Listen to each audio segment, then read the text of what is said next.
آسیہ بیگم نے تو ابھی ان کے سامنے صرف بات کی تھی اور اشر نے اپنی رضامندی تک ظاہر نہیں کی، مگر ستوت نے نکاح خواں کو بھی بلا لیا تھا۔ یعنی یہ تو یوں ہوا کہ مدعی سست اور گواہ چست۔ صاف اور سیدھا مطلب یہی تھا کہ وہ عنایا کی ذمہ داری لینے کو ہرگز تیار نہیں تھے۔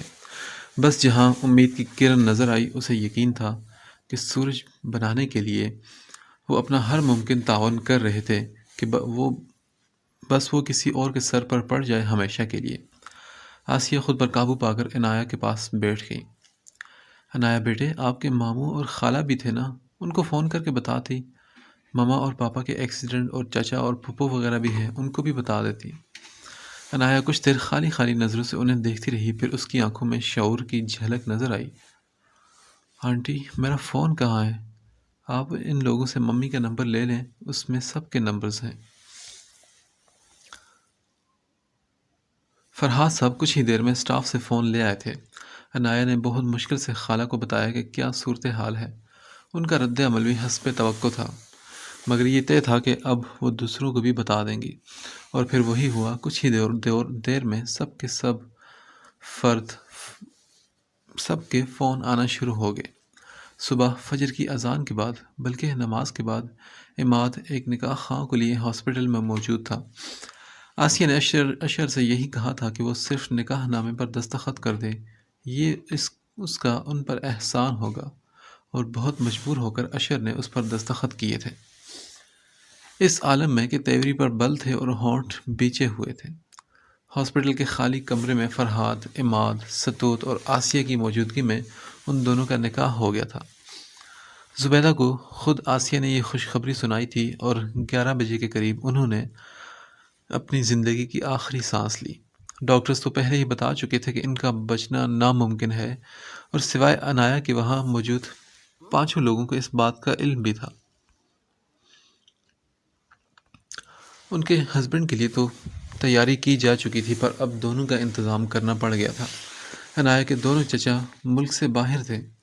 بڑے چچا عرصہ دراز سے کینیڈا میں ہوتے تھے، چھوٹے چچا کویت میں اپنی آٹو ورک شاپ چلاتے تھے، اور کئی سال بعد وہ آیا کرتے تھے، اور اب بھائی کی موت کی اطلاع پر آنے کی پوری کوشش کر رہے تھے۔ اس کی ایک ہی خالہ اور ایک ہی ماموں تھے جو فیصل آباد میں مقیم تھے، اور وہ بھی آنے کے لیے نکل چکے تھے۔ اسے یہ خوفناک حقیقت پتہ چل چکی تھی کہ وہ ایک ساتھ والدین کے سائے سے محروم ہو چکی ہے۔ عنایا پر ایک قیامت سی ٹوٹی تھی، اور اس کے دکھ پر ہر آنکھ اشک بار تھی۔ مگر کہتے ہیں نا کہ غم کتنا ہی بڑا کیوں نہ ہو، صدمہ کتنا ہی شدید کیوں نہ ہو، وقت گزرنے کے ساتھ ساتھ اس کے اثرات کم ہوتے جاتے ہیں، اور پھر غم روزگار غم ہستی پر غالب آنے لگتے ہیں۔ سو باری باری سب لوگ اپنے گھروں کو لوٹنے لگے تھے۔ خالہ، ماموں اور چاچو کو اس کی فکر تھی، اور ان تینوں نے ستوت اور فرحات سے مشورہ کیا کہ کیا کیا جائے۔ وہ دونوں کیونکہ سارے حالات و واقعات کے چشم دید گواہ تھے۔ ستوت نے آسیہ کی زبیدہ سے محبت کی ایسی منظر کشی کی کہ سب سراہے بغیر نہ رہ سکے۔ آسیہ بھی مستقل آ رہی تھی، اور عنایا سے ان کی الفت کسی سے ڈھکی چھپی نہیں تھی۔ اس لیے سب کو یقین کرنا ہی پڑا کہ عنایا کی قسمت اچھی جگہ کھلی ہے۔ 10 دن بعد انہوں نے آسیہ کے ساتھ پروگرام کر کے عنایا کی رخصتی کر دی تھی۔ سغرا اور اس کی فیملی کو بہت کچھ دے دلا کر گھر سے رخصت کر دیا گیا، اور عنایا کے گھر کو فی الحال تالا لگا کر بند کر دیا گیا۔ سب اپنے اپنے گھروں کو چلے گئے، اور عنایا کو صحیح معنوں میں احساس ہوا کہ وہ کتنی اکیلی ہو چکی ہے۔ آسیہ اور اشر کے ساتھ اشر کے تایا، تائی اور ان کی بیٹی تھی۔ وہ 5 بندوں پر مشتمل بارات تھی جو اسے رخصت کروانے کے لیے آئی تھی۔ 2 گھنٹوں کے اندر وہ اسے اپنے گھر لے آئے تھے۔ عنایا دلہن بنی بالکل خاموش تھی اور بے تحاشا روئی بھی تھی۔ یہ تو حقیقی بھی تھا اور فطری بھی، مگر دولہا اتنا سنجیدہ اور افسردہ تھا، یہ بات غیر فطری تھی۔ دوسروں کو بھی عجیب لگ رہا تھا، مگر آسیہ جانتی تھی کہ یہ سب اشر کی دلی آمادگی سے نہیں ہوا۔ وہ بہت مشکل سے مانا تھا، تو اس کا یہ رویہ ان کے لیے کچھ غیر متوقع نہیں تھا۔ ان کے دل میں اچھی امید تھی کہ یہ اتنی پیاری بچی سے اسے خود ہی محبت ہو جائے گی اور شادی کے بعد خود ہی سب ٹھیک ہو جائے گا، کیونکہ یہ رشتہ ہی ایسا ہوتا ہے۔ نکاح کے بول اپنے اندر اتنی طاقت ضرور رکھتے ہیں کہ میاں بیوی کو محبت کی لڑی میں پرو دیں۔ انہوں نے عنایا کو اشر کے کمرے میں لا بٹھایا، جس کی ہلکی پھلکی سجاوٹ اس طرح کی گئی تھی کہ نئے بیڈ کورز اور سائڈ ٹیبل پر گلدانوں میں تازہ اور خوشنما پھول سجا دیے گئے تھے۔ اشر جب کمرے میں آیا تو وہ صوفے پر بیٹھی تھی، بہت ہی خاموش اور افسردہ۔ ظاہر سی بات تھی کہ اس کا غم بھی بہت بڑا تھا۔ اشر کو اس کے غم کا احساس تھا، مگر جو کچھ اس کے ساتھ ہوا وہ اس پر غصہ بھی تھا۔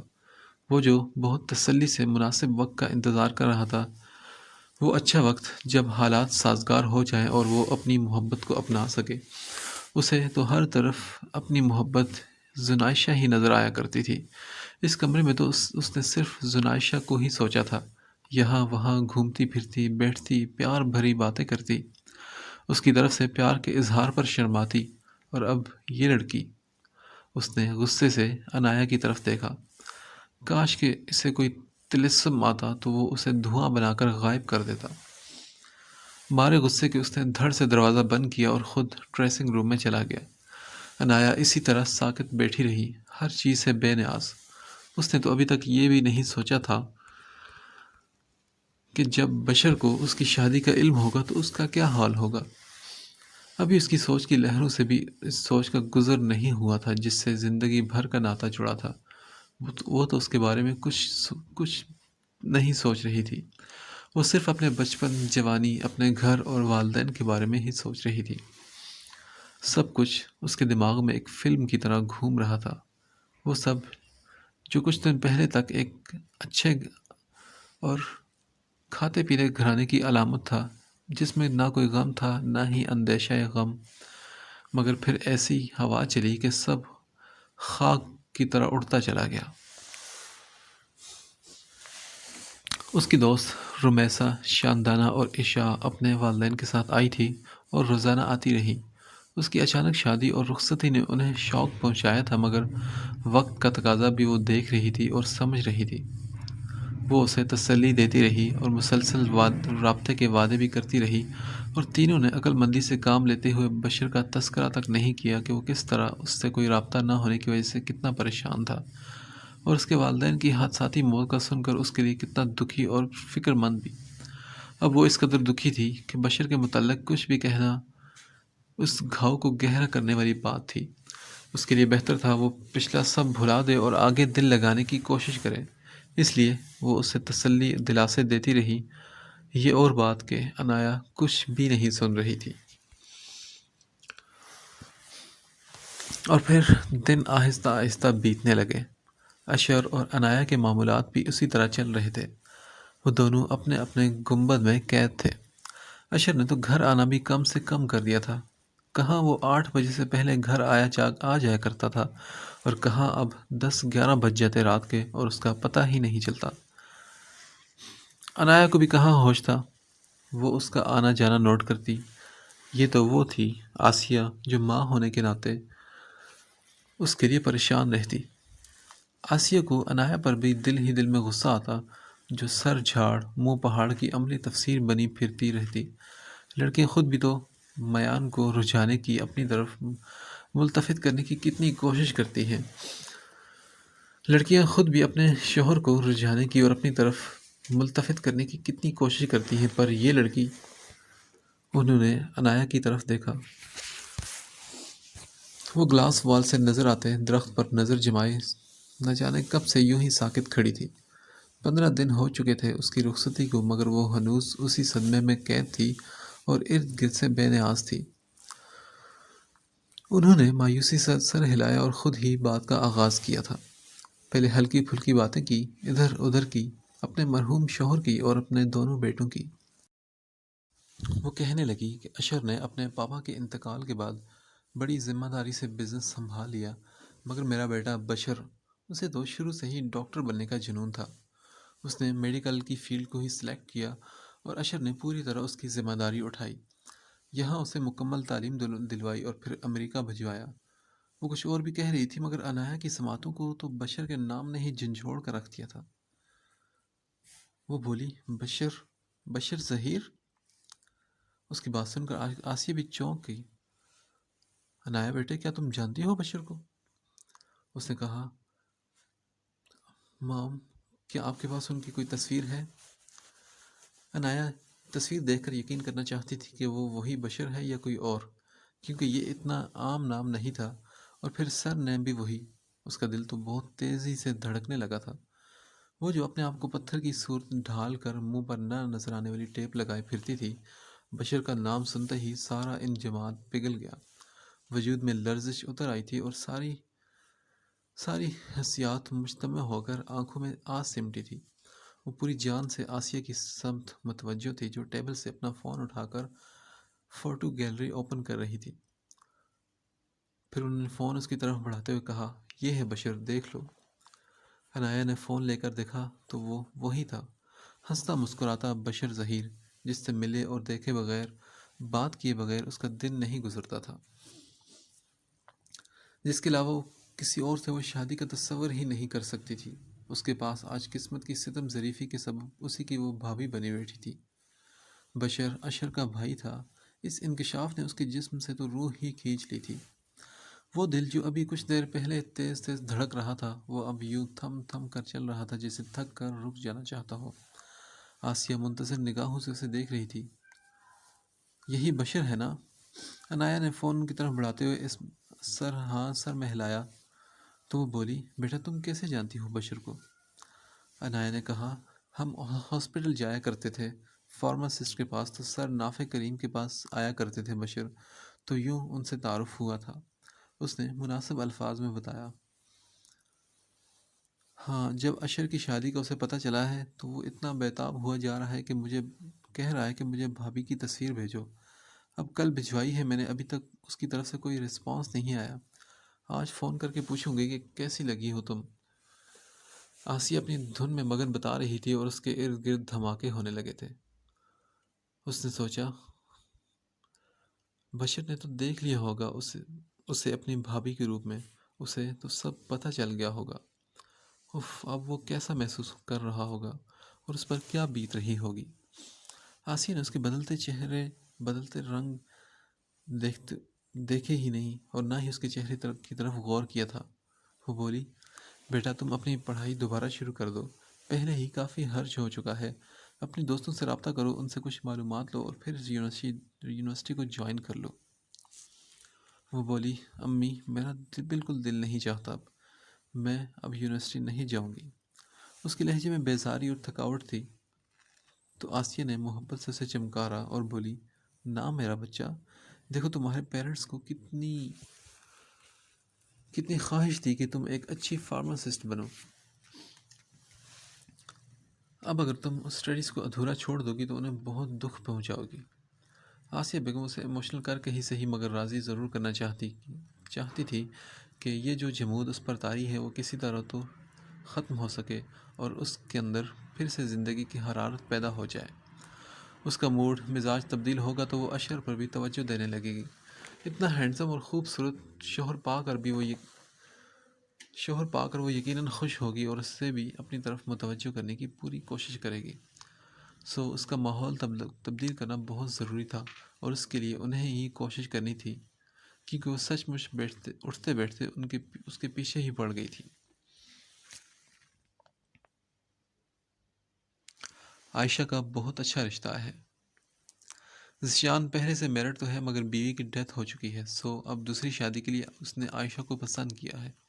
اچھے اور ویل آف لوگ ہیں، اب بس منگنی اور شادی طے ہونا باقی ہے۔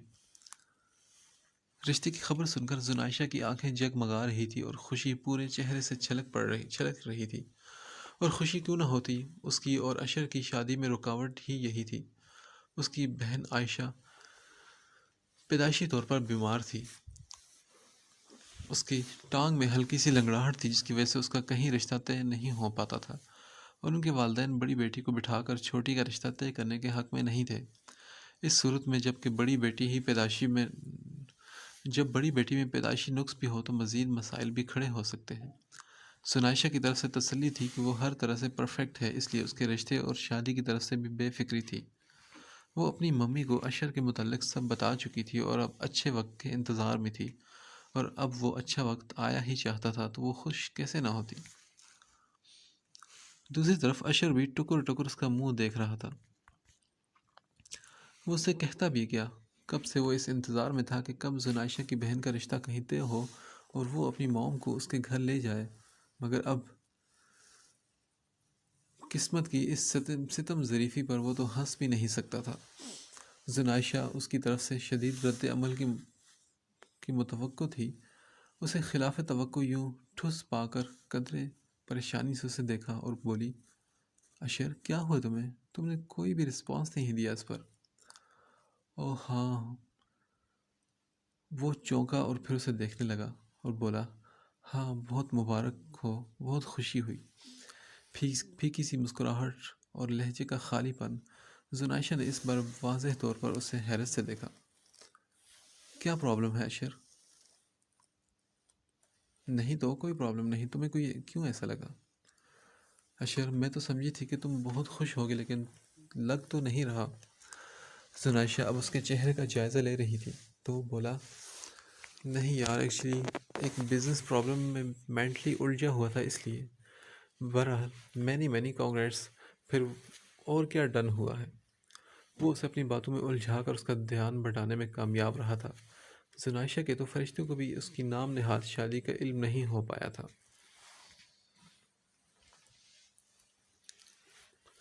آسیہ ایک پیاری سی طرح دار اور سمارٹ لڑکی کو لیے اس کے پاس آئیں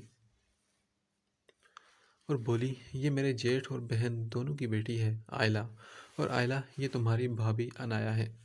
آئلہ نے مسکراتے ہوئے ہاتھ آگے بڑھایا تو انایا نے بھی ہلکا سا مسکرا کر اس کا ہاتھ تھام لیا۔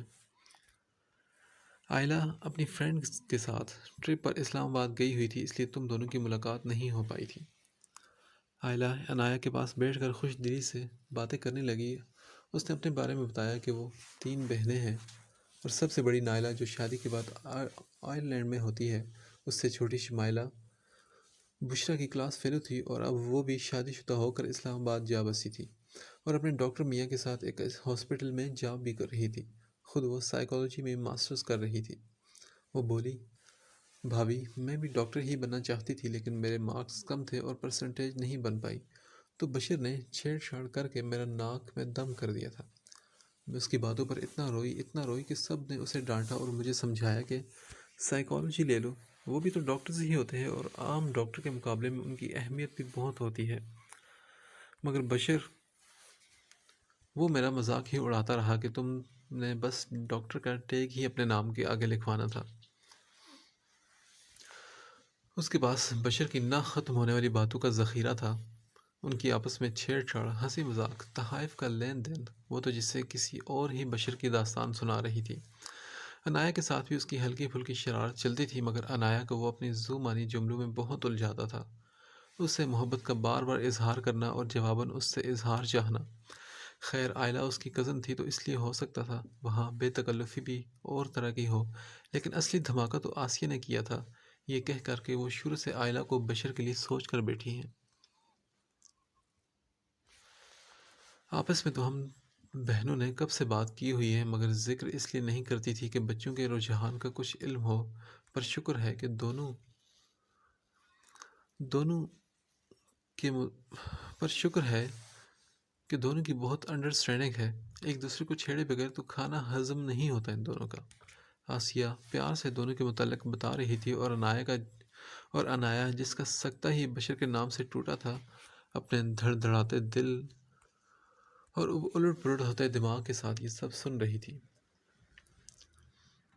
بشر کس کے ساتھ سنسیئر تھا، اس کے ساتھ یا آئلہ کے ساتھ؟ اگر اس کی بات آئلہ سے طے تھی اور وہ دونوں ایک دوسرے میں انٹرسٹڈ بھی تھے تو اس کے ساتھ اس نے کیا کھیل کھیلا ہے؟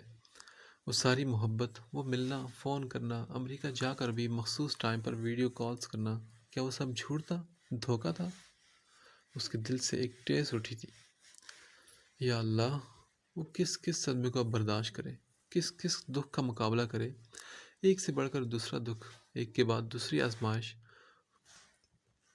وہ تو اتنے دن سے یہ سوچ سوچ کر ادموئی ہو گئی تھی کہ جب بشر کو اس کی شادی کا پتہ چلے گا، اور خاص طور پر یہ کہ وہ اسے اپنی ہی بھابھی کے روپ میں دیکھے گا، تو اسے کیسا دھچکا لگے گا، کتنا دکھ ہوگا اسے۔ لیکن اب تو یہ سوچ کر اسے سراسر اپنا مذاق لیکن اب تو یہ سوچ اسے سراسر اپنا مذاق اڑاتی محسوس ہو رہی تھی۔ بھلا بشر کو اس کی شادی ہونے یا نہ ہونے سے کیا فرق پڑتا ہے؟ وہ تو اس کے ساتھ صرف ٹائم پاس کر رہا تھا، وہ اسے بیوقوف بنا رہا تھا اور وہ بن رہی تھی۔ دکھ کی شدت سے اس نے لب بیچ لی اور پھر خاموشی کی دہلیز چادر اوڑھ لی تھی۔ یہ میں نے کیا سنا ہے اشر؟ I can't believe that۔ اشر ابھی اسکاچ کورٹ سے باہر آیا تھا، پسینے سے شرابور پھولی ہوئی سانسوں کے ساتھ کرسی پر بیٹھا وہ جوس پی رہا تھا۔ شام اب مغرب میں تبدیل ہو کر رات میں ڈھلنے والی تھی۔ ہلکی ہلکی ہوا اس کا پسینہ سکھانے کی کوشش کر رہی تھی۔ وہ جوس کے سپ لیتا گہری سوچ میں تھا، مگر زنائشہ کے غیر معمولی انداز نے اسے چونکا دیا۔ کیا سن لیا تم نے ایسا؟ یہی کہ تم نے شادی کر لی ہے اشر؟ زنائشہ نے ایسے پوچھا جیسے وہ کہہ رہی ہو اس پر اسے خود بھی یقین نہ ہو کہ اس کے لہجے میں بے یقینی تھی۔ تمہیں کس نے بتایا؟ کچھ وقفے کے بعد وہ بولنے کے قابل ہوا تو اس نے پوچھا، جس نے بھی بتایا تم پہلے کلیئر کرو کہ یہ سچ ہے یا جھوٹ۔ وہ ایک لفظ پر زور دے کر بولی تھی۔ اس نے کہا، تمہیں کیا لگتا ہے؟ اشر محتاط نظروں سے اسے دیکھتا ہوا پوچھ رہا تھا۔ زنائشہ نے زور سے میز پر ہاتھ مارا اور کہا، یہ پہیلیاں نہیں بجھواؤ اشر، مجھ سے صاف بات کرو۔ وہ تمہید باندھنے لگا اور بولا، اگر ہوئی بھی تو، مگر اس کی بات کاٹ کر وہ ایک دم سے چلائی تھی، نہیں تم ایسا نہیں کر سکتے اشر، تم ایسا کر ہی نہیں سکتے، ہرگز نہیں۔ وہ مسلسل نام سر ہلا رہی تھی، اس کے ہونٹ بھی کپ کپا رہے تھے غصے سے۔ تم میرے ساتھ ایسا نہیں کر سکتے اشر، اتنا بڑا دھوکہ تم مجھے نہیں دے سکتے۔ اشر تم نے تو مجھ سے انتظار کا وعدہ کیا تھا اور صبر و تحمل سے انتظار کیا، پھر اب جب ساری رکاوٹیں دور ہو گئی اور منزل تک جانے والے سب راستے صاف ہو گئے تو تم نے ایسا گڑھا کیسے کھود لیا کہ جس میں گر کر میں ہی فنا ہو جاؤں؟ اور یہ تو جب سے شادی نام کا پھندا گلے پڑا تھا اشر، تب سے خوف کے پلے صراط پر چل رہا تھا کہ اگر زنائشہ کو یہ سب پتہ چل گیا پھر کیا ہوگا۔ آج سب کچھ کہنا فضول تھا، بیکار تھا۔ زنائشہ کچھ بھی سننے والی نہیں، وہ وضاحتیں سننے نہیں بلکہ ایک مضبوط انکار سننے آئی ہے کہ وہ اسے یقین دلائے کہ ایسا کچھ نہیں ہوا، یہ سب جھوٹ ہے۔ یہ اندیشہ ہی اس کی آنکھوں میں آنسو بھر لایا کہ کہیں اشر یہ نہ کہہ دے کہ یہ سب سچ ہے، اور وہ جو اندیشہ اسے تھا وہ اندیشہ ہی تو نہیں تھا، پر اشر کیسے کہہ دیتا، یہی تو اسے سمجھ میں نہیں آ رہا تھا۔ وہ بولی، تم چپ کیوں ہو اشر، حقیقت کیا ہے بتا کیوں نہیں دیتے مجھے؟ وہ بولا، جو بتاؤں گا وہ حقیقت ہی ہوگی، میرا یقین رکھنا تم۔ اور پھر وہ دھیمے لہجے میں نرم آواز میں اسے سب کچھ بتاتا چلا گیا۔ زنائشہ بھی یہ سب سن کر دم بخود سی تھی۔ بہت دیر بعد وہ سرگوشی نما آواز میں پوچھ رہی تھی، تو واقعی اشر یہ سب سچ ہے؟ اس بار اشر نے اس کی آنکھوں میں آنکھیں ڈالی تھی اور بولا، ہاں زنائشہ سب سچ ہے، مگر یہ بھی سچ ہے کہ میرا اس لڑکی سے کوئی تعلق نہیں، اور میں یہ تعلق نبھاؤں گا بھی نہیں۔ اسے مجبور کر دوں گا کہ وہ خود ہی مجھ سے علیحدگی لے لے، میں اسے کسی صورت اپنے گھر میں نہیں بساؤں گا۔ اچھا، بسانے کے بعد کہہ رہے ہو کہ نہیں بساؤں گا؟ زنائشہ عجیب لہجے میں بولی، تو اشر نے ناراضگی سے اسے دیکھا اور کہا، وہ تمہارے گھر تمہارے کمرے میں موجود ہے اور تمہارا اس سے کوئی تعلق نہیں؟ گریٹ۔ زنائشہ نے ہلکی سی تالی بجاتے ہوئے کہا، ویل اشر، ایسی باتیں نا کہانیوں میں تو اچھی لگتی ہیں، حقیقت میں ممکن ہی نہیں۔ زنائشہ کے لہجے میں تپش اور غصہ تھا، جو وہ اشر کی شادی کا سن لینے کے بعد اس کے وجود کو جھلسا رہی تھی۔ زنائشہ، مجھے ناممکن کو ممکن بنانا آتا ہے، مجھ پر بھروسہ رکھو۔ اشر کے لہجے میں اب تلخی اتر آئی تھی۔ وہ بولا، اگر وہ میری بیوی کی حیثیت پا چکی ہوتی تو میں اس وقت یہاں تمہیں وضاحتیں دینے کے بجائے وہاں بیٹھا اس کے حسن کو خراج پیش کر رہا ہوتا۔ حسن؟ اچھا، یعنی کہ وہ لڑکی حسین بھی ہے؟ اب کی بار زنائشہ نے پھر اس پر طنز کیا تو وہ بولا، تمہیں کیا پرابلم ہے؟ شادی مجھ سے کرنی ہے نا، تو میں حاضر ہوں تم سے شادی کرنے کے لیے۔ اس کو چھوڑو، وہ ہم دونوں کا مسئلہ نہیں ہے۔ اسے ممی لائی ہے، ممی ہی جانے۔ اشر نے اب جھنجھلا کر جوس میز پر پٹخا تھا۔ اشر، تم مجھ سے بھی شادی کر لو گے؟ اس سے تو کر ہی رکھی ہے اور تمہیں لگتا ہے کہ میں مان جاؤں گی؟ تمہیں مجھ سے محبت ہے تو اسے چھوڑنا ہوگا۔ میں اس کی موجودگی میں تو تم سے ہرگز شادی نہیں کروں گی۔ یہ کہہ کر وہ اٹھ گئی تو اشر نے ہارن بھیج کر اسے دیکھا۔ ٹھیک ہے، تمہاری مرضی، بس یہ یاد رکھنا کہ تم میری محبت اور وہ محض میری بیوی ہے۔ اشر بھی اب اٹھ چکا تھا۔ زنائشہ نے کرسی کی بیک اتنے زور سے پکڑی تھی کہ اس کی انگلیاں بھی سفید پڑ گئی تھی۔ اشر نے نرمی سے اس کا ہاتھ کرسی سے ہٹا کر اپنے دونوں ہاتھوں میں لیا اور بہت محبت سے دبایا اور بولا، زنائشہ، I love you very much. I love you, sweetheart. مگر اشر، یہ کیسی محبت ہے جس میں کوئی اور بھی شریک ہو چکا ہے؟ زنائشہ کی آواز میں آنسو کی آمیزش تھی۔ اس نے ہاتھ چھڑانے کی کوشش نہیں کی۔ اشر کے لمس نے اسے اندر سے بہت کمزور کر دیا تھا۔ شریک تو بہت دور کی بات ہے، اس کی تو پرچھائی تک نہیں ہے میرے دل میں۔ میں نے کبھی اسے دانستہ دیکھا تک نہیں، اور نہ ہی میرا دل چاہتا ہے کہ میں اسے دیکھوں۔ یہ دل اشر ظہیر کا دل ہے۔ یہاں جو بس گیا، بس وہی اس کا مالک ہے۔ ہر کسی کے لیے یہ شاہراہ عام نہیں۔ اشر نے نرمی سے اس کے آنسو پہنچنے چاہے، مگر زنائشہ ہاتھ چھڑا کر پیچھے ہو گئی اور پرس میں سے ٹشو نکال کر اپنے چہرے کو صاف کر کے تھپ تھپایا اور بولی، ٹھیک ہے اشر، بائے، پھر ملتے ہیں۔ وہ پلٹ کر تیز تیز قدم اٹھاتی چلی گئی اور وہ وہیں کھڑا رہ گیا تھا۔ تمہارے لیے کچھ ڈریسز لائی ہوں، انہیں استعمال کرو اور تھوڑا سا میک اپ اور جیولری بھی استعمال میں لایا کرو، کیونکہ ہر وقت یہ سادہ سا حلیہ بنائے پھرتی ہو۔ بیٹا، سہاگنیں ایسی نہیں ہوتی، ابھی نئی نئی شادی ہوئی ہے، پھر تو ویسے ہی مصروفیات زندگی الجھا کر رکھ دیں گی۔ آسیہ بیگم نے 3 بھاری بھرکم شاپنگ بیگز اسے پکڑائے تھے جو اس نے بے دلی سے تھام کر ایک طرف رکھ دیے تھے۔ نہیں، ایسے نہیں، انہیں کھول کر دیکھو اور جو کمی نظر آئے وہ پوائنٹ آؤٹ کرو، اور ایک سوٹ جو سب سے زیادہ پسند آئے وہ مجھے پہن کر بھی دکھاؤ۔ وہ آج ٹھان کر آئی تھی کہ اسے کچھ تو اس کے خول سے نکالنا ہی ہے۔ بھلا کہیں سے وہ شادی شدہ لڑکی دکھتی ہے، ہر وقت اپنے آپ میں گم، تو اشر کا بھی کیا قصور؟ وہ کیا توجہ تھے اس پر؟ خود ہی توجہ دے کر وہ آگے بڑھی اور شاپرز بیڈ پر الٹ دیے اور سارے جوڑے کھول کھول کر اسے دکھانے لگی۔ پھر ایک لائٹ براؤن شرٹ جس پر سبز، سفید اور گلابی رنگوں سے ایمبرائڈری کی ہوئی تھی، اس پر گلابی دوپٹہ اور سفید ٹراؤزر والا سوٹ نکال کر اسے دیا کہ وہ ابھی پہن کر دکھائے۔ وہ سوٹ ان سے لے کر واش روم چلی گئی اور کچھ ہی دیر میں نہا کر وہی لباس پہن کر ان کے سامنے آئی تو بے ساختہ ماشاء اللہ کہتے انہوں نے اس کی پیشانی چوم لی تھی۔ خوبصورت تو وہ ویسے ہی بہت تھی، تھوڑی سی تیار ہو کر تو روپ ہی انوکھا لگنے لگا تھا۔ اس نے بہت لائٹ سا میک اپ بھی کر لیا تھا۔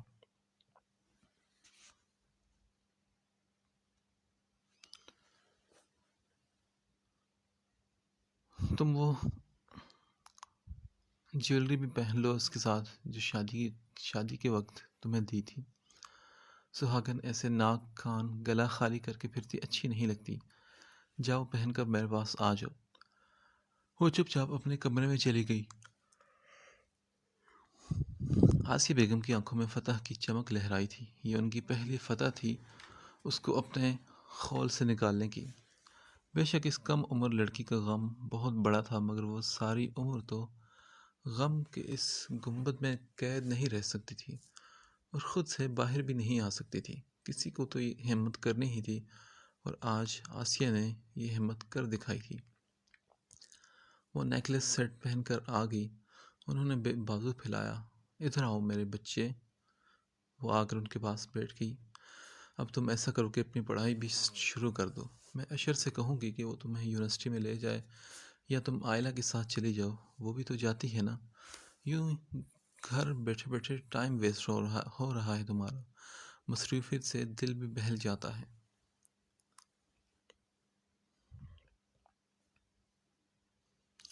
آج جیسے اس نے زنائشہ کو منایا تھا، اس کے دماغ کی چولیں ہی ہل گئی تھی۔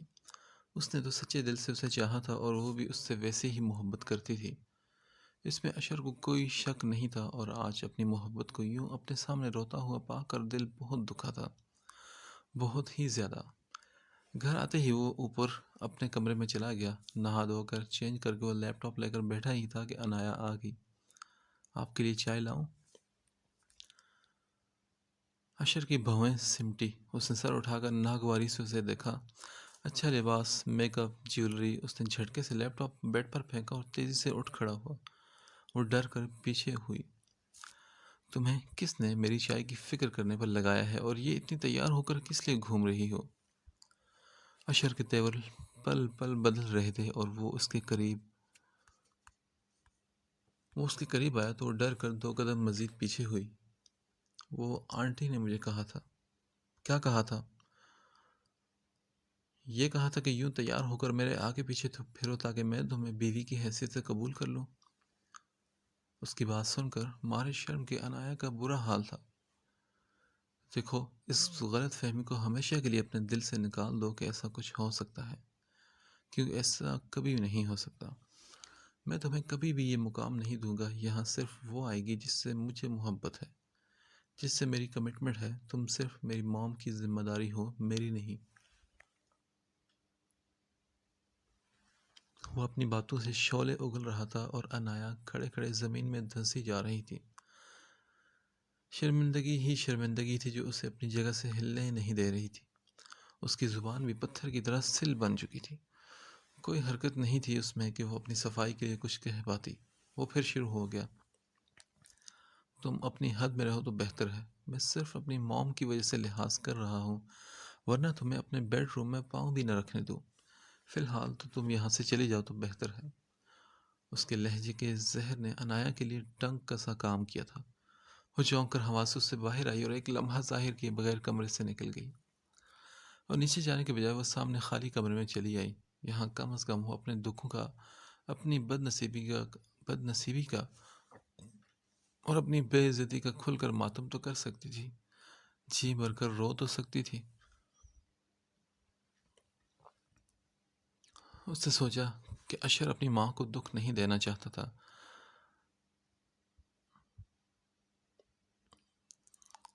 اشر اپنی ماں کو دکھ نہیں دینا چاہتا تھا، مگر انایا کے لیے ایسی کوئی شرط نہیں تھی، اس لیے اسے وہ جتنا ہو سکتا تھا اتنا ہی دکھ دے رہا تھا، جی بھر کے بے عزت کرتا تھا۔ اس کی نظر میں زبردستی کے نکاح کے بعد وہ اتنی بے وقت ہو چکی تھی کہ وہ اس کے ساتھ ہر طرح کا سلوک روا رکھنے کے لیے آزاد تھا۔ اب اس کی یہی حیثیت تو رہ گئی تھی کہ اس کے ساتھ جو مرضی کیا جائے، کیونکہ نہ کوئی پوچھنے والا اور نہ کوئی روکنے والا تھا۔ وہ اپنے والدین کی اکلوتی اولاد تھی جس کا ہر لاڈ پیار وہ اٹھاتے تھے، اور یہ آج دنیا کے بے رحم سمندر میں اس کی خوفناک لہروں کا مقابلہ کرنے کے لیے وہ اکیلی رہ گئی تھی۔ وہ جتنا روتی کم تھا، سو وہ روتی رہی، پھر اس کے سو جانے کا یقین کر کے ہی کمرے میں آئی تھی۔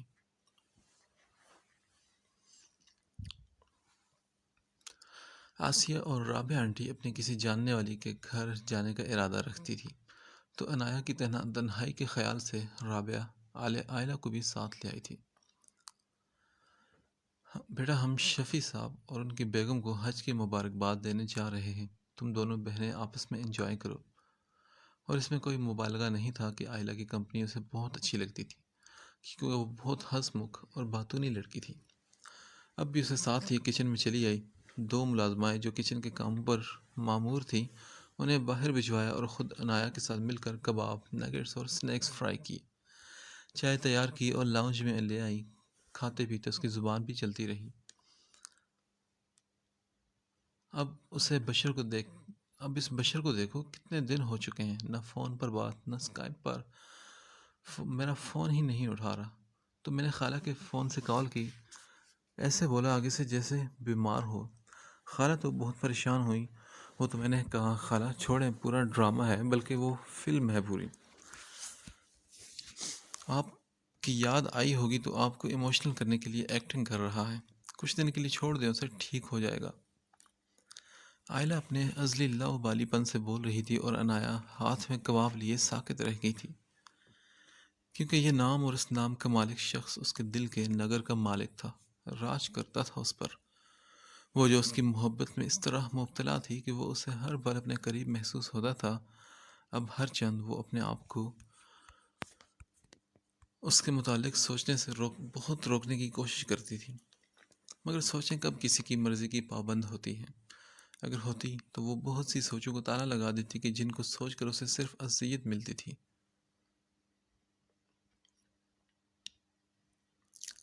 میں نے کہا خالہ اب تو اس کے فائنل ایگزامز بھی ہو چکے ہیں، تو پھر بشر واپس کیوں نہیں آ رہا؟ آپ کہیں نہ اسے۔ عائلہ کی بات پر تو عنایا کا سانس لینا دو بھر ہو گیا۔ یہ تو اس نے سوچا ہی نہیں تھا کہ وہ واپس بھی آئے گا، یہیں اسی گھر میں اس کے سامنے۔ عائلہ اب مزید کہہ رہی تھی، پتہ نہیں خالہ کی اور اس کی کیا بات ہوئی ہے، خالہ آئیں تو میں پوچھتی ہوں ان سے۔ خالہ تو کیا آتی، فون آ گیا کہ وہ سیڑھیوں سے گر کر زخمی حالت میں ہاسپٹل میں ہیں۔ ان کو کوئی سیریس چوٹ تو نہیں آئی، مگر بائیں ٹانگ اور پاؤں کے ٹخنے پر شدید چوٹ آئی تھی اور اب بہت دن تک انہیں بیڈ ریسٹ کرنا تھا۔ دوپہر ڈھل چکی تھی، سورج اپنی تپش سب پر الٹ کر اب کچھ ٹھنڈا ہو چکا تھا۔ عنایا آسیہ آنٹی کی ٹانگ کے ہلکے ہاتھ سے مالش کر کے باہر لان میں چلی آئی۔ پھول پودے سارے دن کی دھوپ برداشت کر کے کملائے ہوئے لگ رہے تھے، اور اب ہلکی ہلکی ہوا چل رہی تھی اور بہت اچھی محسوس ہو رہی تھی۔ چڑیائیں، کوے اور کچھ فختائیں ادھر ادھر پھرکتی نظر آ رہی تھی۔ وہ لان کو جاتی ہوئی سیڑھیوں پر بیٹھ گئی اور اتنے انہماک سے انہیں دیکھنے لگی جس سے اس سے زیادہ ضروری اور کوئی کام ہی نہ ہو۔ اچانک اس کے قریب سے ایک مردانہ بھاری آواز ٹکرائی، ہیلو! اسے چونک کر اوپر دیکھا اور دیکھتے ہی ساکت رہ گئی۔ وہ کیا، ہر چیز ہی ساکت رہ گئی تھی۔ چلتی ہوا، پرندوں کی چہکار، پودوں کی سرسراہٹ، سب کچھ رک سا گیا، کیونکہ وہ منظر ہی اتنا ناقابل یقین تھا۔ اس کے سامنے بشر کھڑا تھا۔ بشر، ڈاکٹر بشر ظہیر، ایک بیگ نیچے رکھے، ایک کندھے سے لٹکائے، brown pant, off white shirt اور براؤن کیپ ساتھ لگائے، بہت سنجیدہ کھڑا اسے دیکھ رہا تھا۔ اسے یوں ہی اپنی طرف دیکھتا پا کر وہ کھنکارا تھا۔ وہ ایک دم اٹھ کھڑی ہوئی اور اسے سلام کیا۔ اس نے اس کے سلام کو جواب دیا اور وہ ابھی بھی اسے ہی گھور رہا تھا۔ وہ پیچھے ہٹی تو وہ آگے بڑھ گیا اور سیدھا آسیہ کے کمرے میں چلا گیا۔ عنایا کسی ہیپناٹائزڈ معمول کی طرح چلتی ہوئی لاؤنج میں آ کر بیٹھ گئی۔ اسے یقین نہیں آ رہا تھا کہ وہ آ چکا ہے۔ وہ یعنی بشر ظہیر، جسے دیکھنا، جس سے ملنا، بات کرنا اس کی زندگی کی تمنا ہوا کرتا تھا، جو اس کے حسین خوابوں کی تعبیر تھا، اب اس کے لیے نامحرم ہو چکا تھا۔ اس کی یہ حیثیت، جس میں وہ اس کا سامنا کرنے کے خیال سے بھی خوف زدہ ہو جاتی تھی، اسی حیثیت میں اس کا سامنا کر لیا اور کوئی طوفان نہیں آیا۔ وہ آیا، اسے دیکھا اور خاموشی سے اندر چلا گیا۔ نہ کوئی شکوہ، نہ گلہ، نہ ہی کوئی فرد جرم عائد کی اور نہ ہی کوئی الزام تراشی کی۔ عنایا بیٹے، آسیہ بیگم سے پکار رہی تھی۔ وہ سر جھٹک کر تیزی سے ان کے پاس آئی۔ جی امی۔ عنایا تم ملی بشر سے؟ دیکھو تو کیسا سرپرائز دیا ہے اس نے، بغیر کسی کو بتائے اچانک چلا آیا۔ بشر، یہ تمہاری بھابھی عنایا۔ آسیہ کا چہرہ خوشی سے پھول کی طرح کھلا ہوا تھا۔ وہ اٹھ کر بیٹھی ہوئی تھی۔ بشر ان کے بیڈ کے پاس کرسی پر بیٹھا ہوا تھا، ویسے ہی سنجیدہ اور خاموش۔ عنایا نے مکمل توجہ آسیہ کی طرف ہی مبذول کی، جو اسے مختلف ڈشز کے نام بتا رہی تھی جو اسے ڈنر کے لیے بنوانی تھی۔ فی الحال بیٹے، اچھی سی چائے میرے بیٹے کے لیے۔ اور پھر اصل رونق تو تب لگی جب رابعہ، عائلہ اور اشر سب آئے تھے۔ سب ہی چہک رہے تھے اور اپنی بے پایاں خوشی کا اظہار کر رہے تھے، اور وہ بہت دھیما دھیما سا مسکراتا، کسی کسی بات کا جواب دیتا اور پھر چپ اور سنجیدہ ہو جاتا۔ جب عنایا سارے کاموں سے فارغ ہو کر اپنے کمرے میں جانے لگی تو وہ بھی اس کے بالکل پاس سے گزر کر برابر والے کمرے میں چلا گیا تھا۔ عنایا کو تو صحیح کا جھٹکا لگا۔ تو کیا یہ برابر والے کمرے میں رہتا ہے؟ ایک بار آسی نے تذکرہ تو کیا تھا کہ اوپر والے بیڈ رومز ان دونوں بھائیوں کے ہیں، مگر اسے کیا معلوم تھا کہ اشر کا بھائی کون ہے؟ اس نے ایک نظر اس کے بند دروازے پر ڈالی اور بھاری قدم گھسیٹتی ہوئی اپنے صوفے پر آ گئی۔ وہ اپنے دوستوں سے نوٹس منگوا کر سب کو ریکور کر کے یونیورسٹی جانا چاہتی تھی۔ وہ اپنی پڑھائی میں ایسی مگن ہوئی کہ اشر کے آنے کا اسے پتہ ہی نہیں چلا۔ وہ آیا اور بولا، مجھے نیند آ رہی ہے، تم ایسا کرو کہ نیچے اسٹڈی میں جا کر پڑھ لو۔ وہ غصے سے کہتا ڈریسنگ روم میں چلا گیا تھا۔ اسٹڈی روم تو نیچے تھا، اور نیچے آسیہ اور بشیرہ کب کی سو چکی تھی۔ ویران سنسان لاؤنج اور نیچے کا سارا پورشن بھائیں بھائیں کرتا ہوا وہ منظر کشی کر کے ہی خود ہی گھبرا گئی۔ وہ بولی، میں ٹیبل لیمپ چلا لیتی ہوں، آپ دوسری لائٹس آف کر دیں۔ اشر نے ایک سرد نگاہ اس پر ڈالی اور حتمی لہجے میں انکار کیا، نہیں، جاؤ۔ اور پھر وہ خاموشی سے اپنا فولڈر اور لیپ ٹاپ لے کر سامنے والے کمرے میں آ گئی۔ یہاں کم از کم یہ تو تسلی تھی کہ وہ دونوں بھائی اوپر ہیں، ویسا سناٹا تو نہیں جیسے نیچے ہے۔ وہ پھر سے پڑھنے میں مگن ہو جاتی کہ ماما یاد آ گئی۔ وہ جب اس طرح ڈوب کر اسٹڈیز کر رہی ہوتی تو وہ اس کے لیے بار بار چائے، کافی، دودھ یا ڈرائی فروٹس لے کر آیا کرتی۔ عنایا کی آنکھیں بھیگ گئی، کہاں کہاں نہیں یاد آتی تھی وہ۔ آج وہ لاوارثوں کی طرح بیٹھی تھی، اور سچ مچ لاوارث ہی تو تھی۔ کون تھا اسے دیکھنے اور پوچھنے والا؟ اتنے دنوں کے بعد پڑھنے بیٹھی تھی، اور پرانی عادت کی وجہ سے اسے چائے کی طلب ہو رہی تھی، مگر نیچے جا کر چائے بنانے کا تصور ہی اسے ایسا ہولناک تھا کہ وہ ڈر کر سیدھی ہو گئی۔ اتنے میں اس کا دروازہ نوک ہوا اور پھر کھلتا چلا گیا۔ اس نے حیرت سے اور کس کی قدر خوف سے دیکھا۔ بشیر اندر آ رہا تھا اور اس کے ہاتھ میں ٹرے تھی، اور اس میں کافی کے 2 مگ اور ایک پلیٹ میں بسکٹ تھے۔ وہ حیران سی آنکھیں کھولے سے دیکھتی رہی۔ اس نے ٹیبل پر ٹرے رکھی اور خود دوسری کرسی پر بیٹھ گیا اور بولا، مجھے نیند نہیں آ رہی تھی تو سوچا کافی بنا لیتا ہوں۔ تم تو گرم کافی پی لیتی ہو نا، لے لو اپنا کپ۔ ساتھ ہی کپ اٹھا کر عنایا کے سامنے رکھا۔ ایکچولی اشر کو عادت نہیں ہے روشنی میں سونے کی، وہ مکمل اندھیرا کر کے ہی سوتا ہے۔ رات کے سناٹے میں بشیر کی دھیمی آواز بھی بہت واضح تھی۔ عنایا سن ہو کر رہ گئی۔ وہ کب سے منتظر تھی کہ وہ اسے یہاں بیٹھ کر پڑھنے کا سبب پوچھے گا، مگر وہ تو سب جانتا تھا، پھر کیوں پوچھتا؟ اچھا سنو، کچھ مشکل لگے تو مجھ سے پوچھ لو، میڈیکل اور فارمیسی کو ایک ہی چیز سمجھ لو۔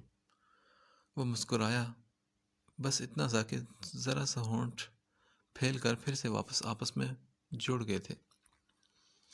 عنایا نے نفی میں سر ہلایا اور کافی پینے لگی۔ کمرے میں پھر سے خاموشی کی حکومت تھی۔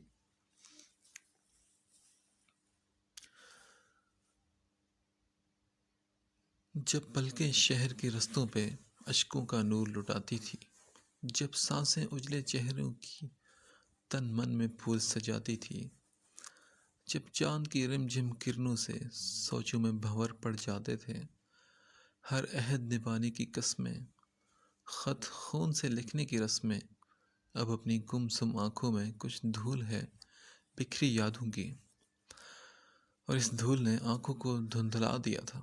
عنایا کو کب سے آگے کچھ نظر ہی نہیں آ رہا تھا۔ ایک تو اس کی موجودگی میں یہ خوف غالب آ جاتا کہ وہ یہ نہ پوچھ لے کہ تم نے میرا انتظار کیوں نہیں کیا، اور کسی اور کی دلہن کیسے بن گئی، پر ایسا کچھ نہیں ہوا۔ اس کی دھیمی آواز ابھری، کافی ختم ہو گئی تو کپ دے دو۔ عنایا نے بغیر دیکھے کپ ٹرے میں رکھ دیا اور وہ اٹھ کھڑا ہوا۔ میں کل الیکٹرک کیٹل اور کافی میکر اوپر لے آؤں گا۔ وہ ٹرے لے کر دروازے کے پاس پہنچا اور بولا، اوکے، گڈ نائٹ۔ اس نے بھی گڈ نائٹ کہا اور آہستگی سے کہتی لیپ ٹاپ پر جھک گئی۔ بلا شبہ کافی نے اس کے اندر نئی توانائی جگا دی تھی۔ کب سے وہ دونوں یوں ہی خاموش اور گم سم بیٹھے تھے، شاید کہنے سننے کو کچھ رہ نہیں گیا تھا۔ وہ عائشہ کی شادی کا کارڈ لے کر آئی تھی اور اس کے بعد یوں ہی چپ چاپ بیٹھی ٹیبل کی گلاس ٹاپ کو گھور رہی تھی۔ اشر بھی خاموش بیٹھا ہوا تھا کہ اس کے فون کی بیل نے دونوں کے درمیان موجودی خاموشی کو غائب کیا تھا۔ ہیلو، جی ممی، میں انایا بات کر رہی ہوں۔ آنٹی کو ڈاکٹر کے پاس جانا ہے تو وہ آپ کو بلا رہی ہیں۔ دوسری طرف سے آتی آواز بہت خوبصورت اور کھنکتی ہوئی تھی۔ زناشہ نے چونک کر سخت متعجب اشر کو دیکھا۔ وہ تو پہلے ہی غیر متوقع طور پر اس کی آواز سن کر حیران و پریشان تھا۔ وہ بولا، تو آپ بشر سے کہہ دینا۔ اس کی آواز میں ایک دم غصہ آیا تھا۔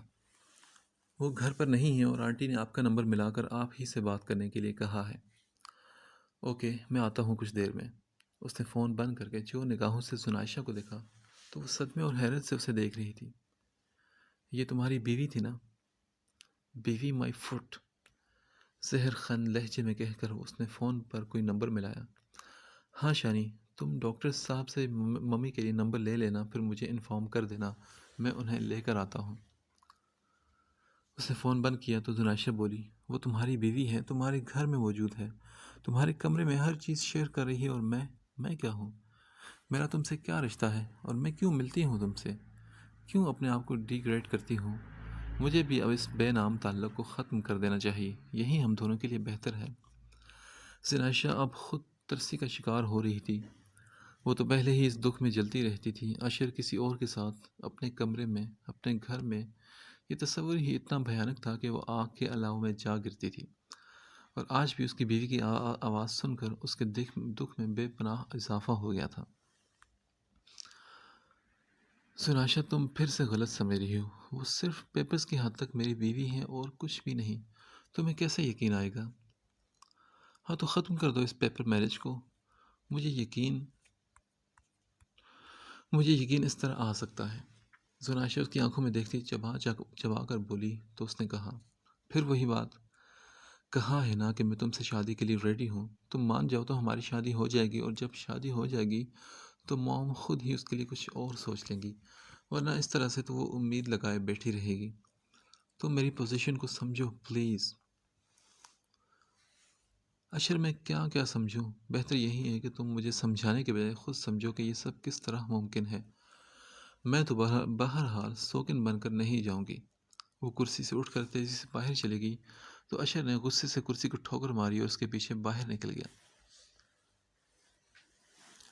آسیہ بیگم اب مکمل صحتیاب ہو چکی تھی، سو آج اوپر آ گئی۔ انایا اپنے ناخن تراش رہی تھی، انہیں دیکھ کر احتراماً کھڑی ہوئی۔ آئیں آنٹی، بیٹھے نا پلیز۔ ہاں بیٹا، بیٹھتی تو ہوں، میں ایکچولی اوپر کے پورشن کو ری سیٹ کروانا چاہ رہی ہوں۔ تمہارے بیڈ کی سیٹنگ بھی چینج ہونی چاہیے۔ کیٹالاگز منگوائے ہیں میں نے، تم دیکھ کر پسند کر کے بتانا کہ کیسا فرنیچر ہونا چاہیے، پھر وہی آرڈرز کریں گے۔ ارے نہیں آنٹی، وہ گھبرا گئی، وہ شاید پسند نہ کریں۔ اس کا اشارہ اشر کی طرف تھا تو وہ ہلکے سے ہنس دی۔ پریشان مت ہو، وہ تم سے کچھ نہیں کہے گا۔ اور پھر مرتی کیا نہ کرتی، ایک بہت خوبصورت اور نفیس ڈیزائن پر اس نے انگلی رکھ دی۔ اچھا، اب بشر کے روم کے لیے بھی کوئی مشورہ دو نا۔ ان کی اگلی بات پر انایا پھر سے گڑبڑا گئی۔ مگر آنٹی، میں کیسے بتا سکتی ہوں، وہ تو آپ ان سے ہی پوچھے نا۔ لو، بھابیاں تو کیا کیا آئیڈیاز دیتی ہیں۔ اچھا تم رہنے ہی دو، میں خود ہی کوشش کرتی ہوں۔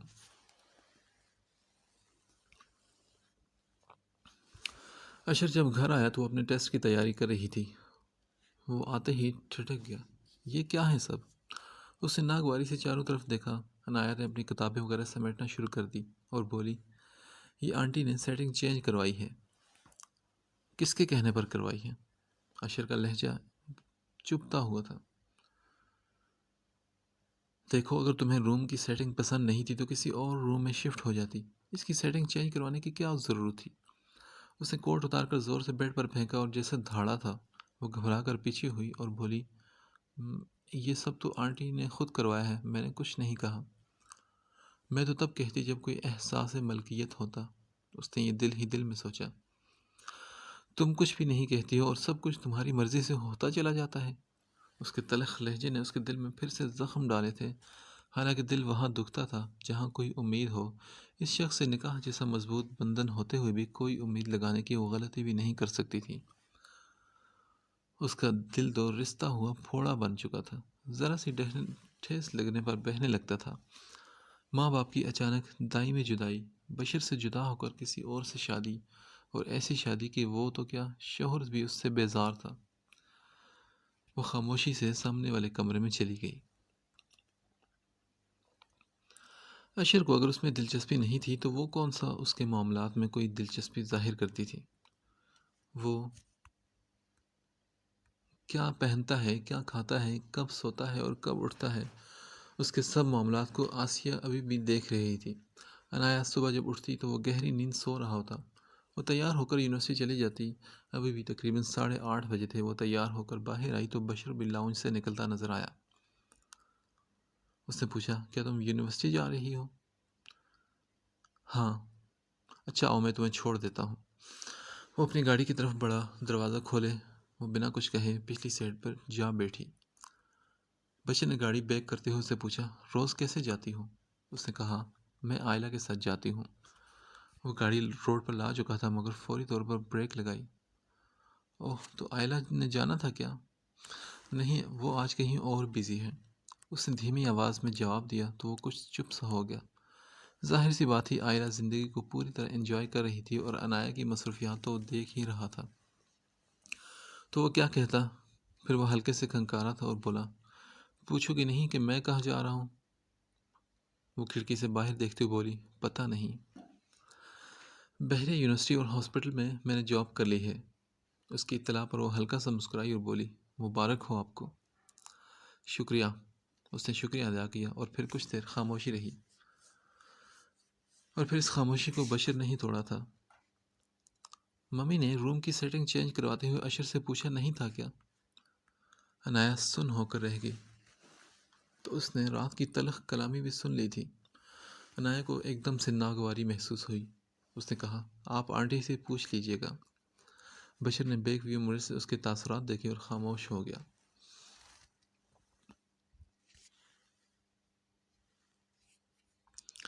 عائشہ کی بارات میں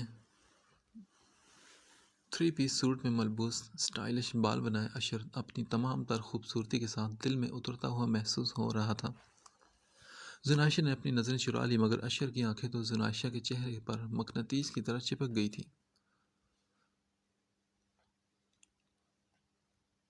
لوکنگ سو بیوٹیفل، وہ قریب آ کر آہستگی سے بولا تو اس نے ایک تیکھی نگاہ ڈالی۔ وہ بھی تو تیار ہوتی ہوگی، اسے بھی تو یہی کہتے ہوگے تم۔ اوہ، اشر نے اوپر دیکھتے ہوئے لمبی اوہ کی۔ اس سے دیکھوں گا تو تعریف کروں گا نا۔ اچھا، ایسا تو ہو نہیں سکتا کہ آپ نے اسے کبھی دیکھا ہی نہ ہو۔ وہ ہنوز مشکوک تھی تو تنگ آ گیا۔ اب تمہیں کیسے یقین آئے گا؟ مجھے بس یہ بتا دو۔ مجھے تبھی یقین آئے گا جب تم اسے ڈائیورس دے کر فارغ کرو گے۔ بڑی بے رحمی سے اس نے کہا تھا۔ نادان نہیں تھی، جانتی تھی کہ اپنے ہی ہم صنف پر کیسا ظلم اٹھانے کا مطالبہ کر رہی تھی۔ دیکھو زنائشہ، تم مجھ سے شادی کر لو پھر وہ خود ہی طلاق مانگ لے گی۔ میرے کندھے پر بندوق رکھ کر چلانے کی ضرورت نہیں۔ خود بھی بہادر بن کر فیصلہ کرو، مجھے پانا ہے تو وہ شادی ختم کرنی ہوگی۔ وہ دو ٹوک لہجے میں کہہ کر مڑی تو اشر نے اس کا ہاتھ پکڑ لیا۔ چلو تم ابھی سے مجھ سے نکاح پڑھوا لو، میں ابھی اسے طلاق لکھ دیتا ہوں۔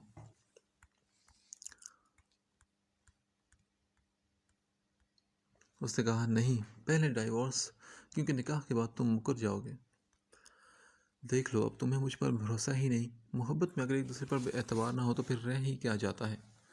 وہ کبھی کسی کے آگے جواب دہ نہیں ہوا تھا، کسی کو وہ یوں صفائیاں پیش نہیں کی تھی، پر یوں کبھی کوئی اس سے بدگمان بھی تو نہیں ہوا تھا نا۔ اور اب بدگمان ہوئی بھی تو کون؟ جس کی محبت میں وہ پور پور بھیگا ہوا تھا، جس کی ہنسی سے اس کی خوشی مشروط تھی اور جس کا رونا اس کے لیے غم کا سبب تھا۔ ماں کے احترام میں نکاح کے 3 بول پڑھوا کر کسی اور کو زندگی میں شامل کرنے کا مطلب ہرگز یہ نہیں تھا کہ وہ زنائشہ کو گنوا دیتا۔ ہرگز نہیں۔ اس نے وہیں کھڑے کھڑے حتمی فیصلہ کر لیا تھا، یہ سوچے بغیر کہ وہ لڑکی جس کا دنیا میں دوسرا کوئی ٹھکانہ نہیں، وہ کہاں جائے گی۔ ویسے بھی اس کا مسئلہ نہیں تھا، اس کا مسئلہ تو اپنی محبت کا حصول تھا جس کے لیے وہ ہر حد سے گزر جانے کو تیار تھا۔ بشیر نیچے آیا تو اسے عنایا کہیں دکھائی نہیں تھی۔ اس نے حیرت سے ادھر دیکھا، ملازمہ ناشتہ میز پر لگا رہی تھی۔ اس نے اس سے پوچھا، وہ محترمہ کہاں ہے جو یونیورسٹی جاتی ہیں؟ وہ بھابھی، وہ تو چلی گئی، ملازمہ نے مصروف انداز میں جواب دیا اور کچن میں چلی گئی۔ چلی گئی اتنی جلدی؟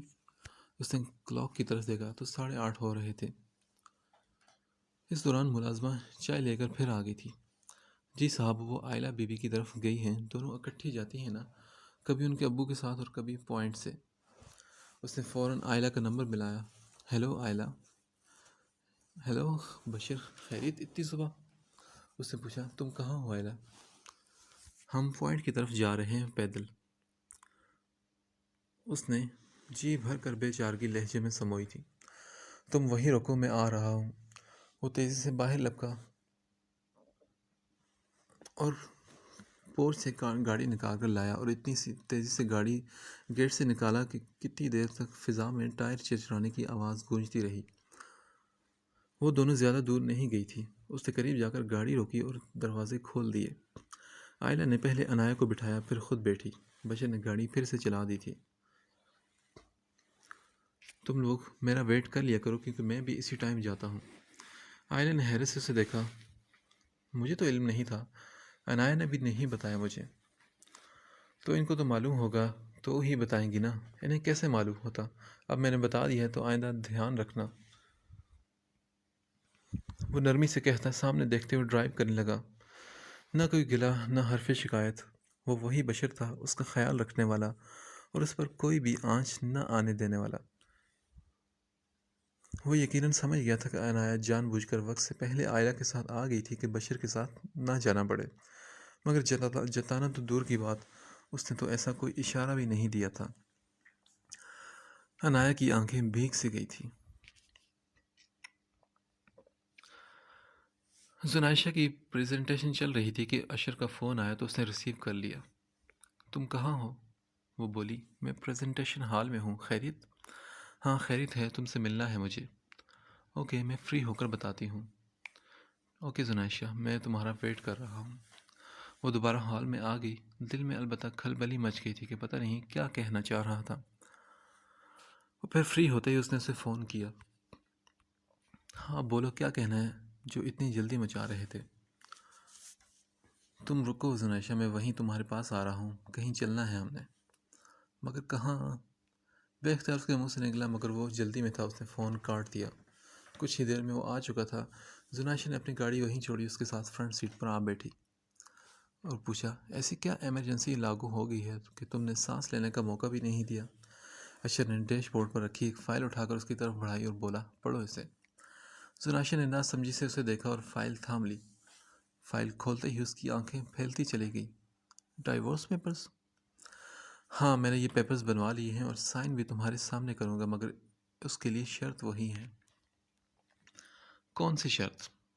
زنائشہ نے چونک کر اسے دیکھا تو وہ بہت سنجیدہ تھا۔ شرط یہی ہے کہ تم میرے ساتھ ابھی کورٹ چل رہی ہو شادی کے لیے۔ لیکن کیوں؟ اس طرح کیوں؟ پراپر وے سے کیوں نہیں؟ وہ احتجاج کرنا چاہتی تھی مگر اس نے بات کاٹ دی۔ تمہیں کیا لگتا ہے کہ ممی کی من پسند لڑکی کو طلاق دینے کے بعد میں ان سے یہ توقع رکھوں کہ وہ میرے کہنے پر تمہارے لیے رشتہ لے کر آ جائیں گی؟ وہ طنزیہ مسکرایا اور بولا، ناممکن چیزوں کو رہنے دو، اس سے پہلے کہ کوئی اور مشکل آئے ہمیں نکاح کر لینا چاہیے۔ فی الحال جسٹ نکاح ہوگا اور رخصتی بعد میں ہو جائے گی۔ اشر، یہ سارے ایشوز تمہارے ساتھ ہیں نا، مجھے تو ایسی کوئی پرابلم نہیں۔ میں کیوں اپنے پیرنٹس کے اعتماد کو ٹھیس پہنچاؤں؟ زنائشہ کی بات پر وہ غصے سے کھول اٹھا۔ ہر جگہ تم اپنی منوانا چاہتی ہو، میں کیا کوئی کٹ پتلی ہوں جو تمہارے اشارے پر ناچتا رہوں؟ تو تمہارے پیرنٹس کو دکھ ہوگا تو میری ماں کو بھی تو صدمہ پہنچے گا نا۔ میں ان کے ساتھ کیا گیا وعدہ توڑ رہا ہوں، ان کی کروائی گئی شادی ختم کر رہا ہوں۔ تم بھی بس ایک فیصلہ کرو اور مجھے بتا دو، آج، ابھی یا پھر کبھی نہیں۔ زنائشہ بولی، اشر تم بہت ایموشنل ہو رہے ہو، ٹھنڈے دماغ سے سوچو۔ نہیں زنائشہ، تم مجھے صرف ہاں یا نہ میں جواب دو اور بس۔ وہ اپنی بات پر قائم تھا۔ زناشہ نے اس کے کندھے پر ہاتھ رکھا اور کہا، اشر پلیز کام ڈاؤن۔ اپنے کندھے پر موجود اس کے ہاتھ کا لمس اشر نے پلٹ کر اسے دیکھا۔ زناشہ کی آنکھوں میں آج بہت دن کے بعد وہی محبت نظر آ رہی تھی جو اشر کو دیکھتے ہی کندیلوں کی طرح روشن ہو جایا کرتی تھی۔ محبت اسے دیکھتی اور وہ مسحور کر گئی تھی۔ وہ اس کی آنکھوں میں دیکھتے ہوئے سب بھلا بیٹھا، سب کچھ، یہ بھی کہ وہ روڈ پر گاڑی چلا رہا ہے اور گاڑی موڑ کاٹ رہی ہے۔ زناشہ کی آنکھوں کی چمک سورج کی چندھیا دینے والی روشنی کی طرح ہر منظر پر غالب آ گئی تھی، حتیٰ کہ ایک زوردار دھماکہ اور اس کے نتیجے میں سلب ہوتے حواس بھی اس کے سامنے مغلوب ہو چکے تھے۔ گاڑی کا ایک بہت برا ایکسیڈنٹ ہو چکا تھا۔ تم جلدی آ گئی نا آج؟ آسیہ نے عنایہ کو اندر آتے دیکھا تو مسکرائی۔ جی ممی، وہ کسی وجہ سے آج سر نہیں آئے تھے تو تقریباً سارے اسٹوڈنٹس نے چھٹی کر لی تھی۔ اس نے جلدی آنے کی وجہ بتائی اور صوفے پر بیٹھ گئی۔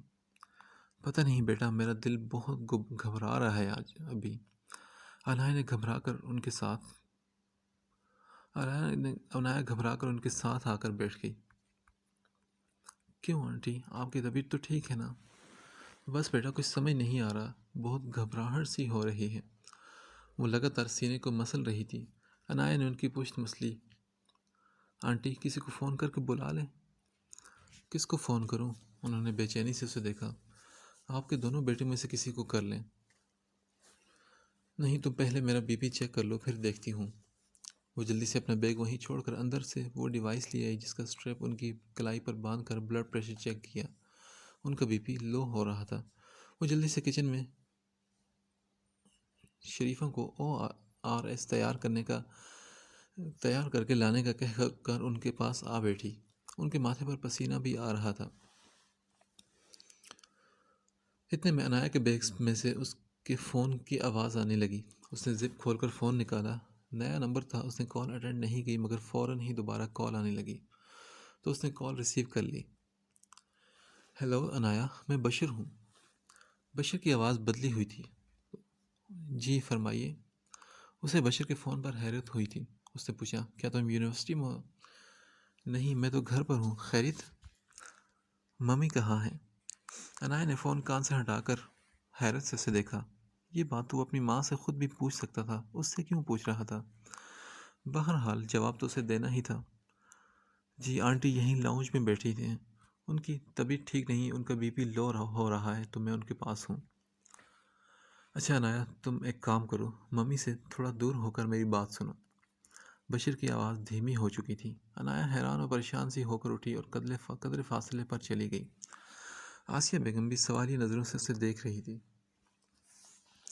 عنایہ، میں ہاسپٹل میں ہوں، اشر کا ایک بہت برا ایکسیڈنٹ ہو چکا ہے اور اس نے بے چینی سے پوچھا، اور دل دھڑانے لگا تھا مگر وہ چپ کیوں ہو گیا، بول کیوں نہیں رہا؟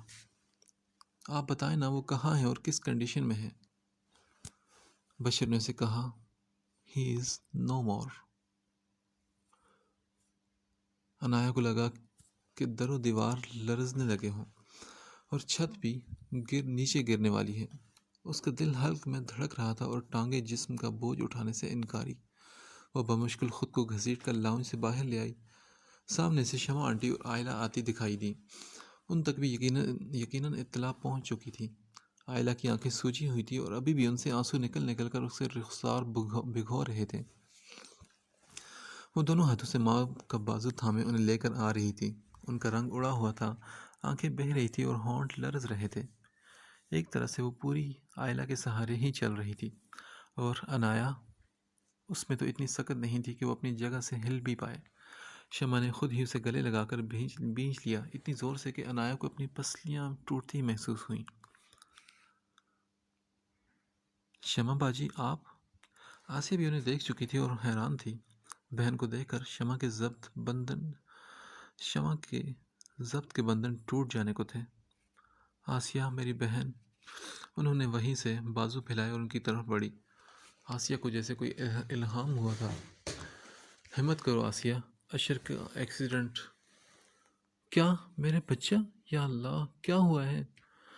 آسیہ بیگم گھبرا کر گرنے لگی تھی مگر عنایا، آئلہ اور شمع نے مضبوطی سے انہیں پکڑ لیا۔ ان کی حالت غیر ہو رہی تھی۔ ان کا حال دیکھ کر اگلی خبر سنانے کی تو کسی میں ہمت بھی نہیں رہی۔ باجی مجھے اشر کے پاس لے چلیں پلیز، ابھی فوراً۔ وہ یہیں آ رہا ہے، آسیہ یہیں آ رہا ہے۔ شمع کی برداشت جواب دے گئی تو وہ چیخ اٹھی اور بولی اشر ہمیں چھوڑ کر چلا گیا ہے۔ عنایا نے کہا آنٹی ایسا نہیں ہو سکتا، پلیز ایسے مت کہیں۔ شمع نے کہا ایسا ہو چکا ہے میرے بچے، سب تمہاری نحوست کی وجہ سے ہوا ہے۔ تم اپنے ماں باپ کو کھا گئی منحوس لڑکی، تمہاری نحوست نے ہمارا بچہ بھی مار ڈالا۔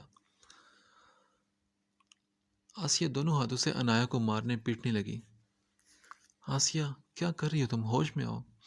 شمع نے آسیہ کو اور آئلہ نے عنایا کو الگ کیا۔ اتنے میں ایک ایمبولینس اندر داخل ہوئی اور کچھ ہی لمحوں میں سفید کفن میں ڈھکا اسٹریچر باہر لایا گیا۔ ساتھ چلتے تھکے ہارے مظہر صاحب، جو آئلہ کے والد اور بشر کے تایا تھے، اور بشر دونوں کا دل ہی جانتا تھا کہ وہ کیسے سب کا سامنا کر رہا تھا۔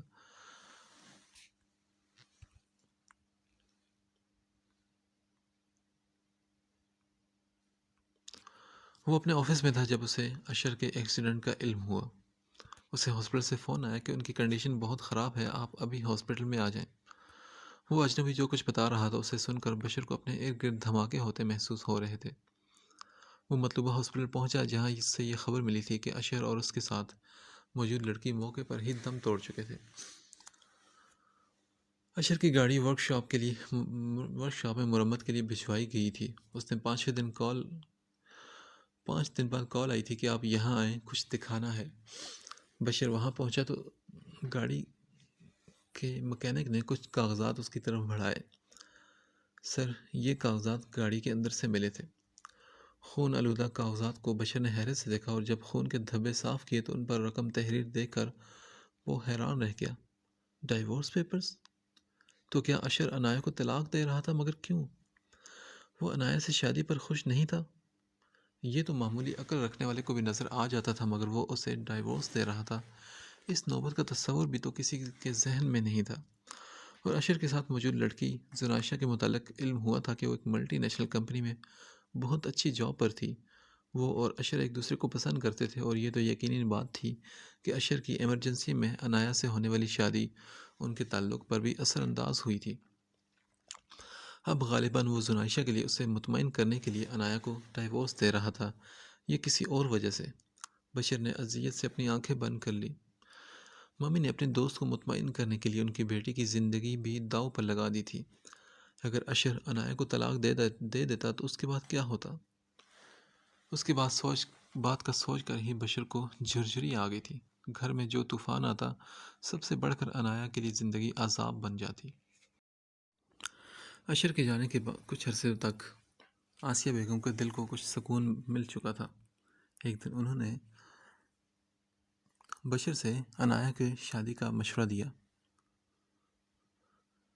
بشر نے انہیں ہاں میں جواب دیا تو بولی بشر تم اتنی جلدی کیسے مان گئے؟ بشر نے جواب دیا مامی پلیز، آپ نے مجھ سے پوچھا اور میں نے پازیٹیو جواب دے دیا ہے۔ اب آپ وجوہات کو چھوڑیں اور مطمئن ہو جائیں کہ مجھے کوئی اعتراض نہیں۔ وہ ہلکا سا مسکرایا۔ آسیہ حیران کھڑی اکیلی بیٹھی سوچتی رہی۔ ان کا صدمے سے دماغ کام نہیں کر رہا یا کوئی اور وجہ ہے کہ انہیں کہیں کوئی گڑبڑ لگ رہی تھی۔ اشر عنایا سے شادی کے لیے رضامند نہیں تھا کہ وہ کسی اور کو پسند کرتا تھا، اور بشر اس سے پہلے تک ہر رشتے سے انکار کرتا رہا جس سے اس کی کہیں دلچسپی کا پتہ چلتا تھا۔ اب ایک دم عنایا پر کیسے مان گیا؟ کہیں بشر پہلے سے عنایا کو تو نہیں جانتا؟ ان کا دل عجیب انداز سے دھڑکا تھا۔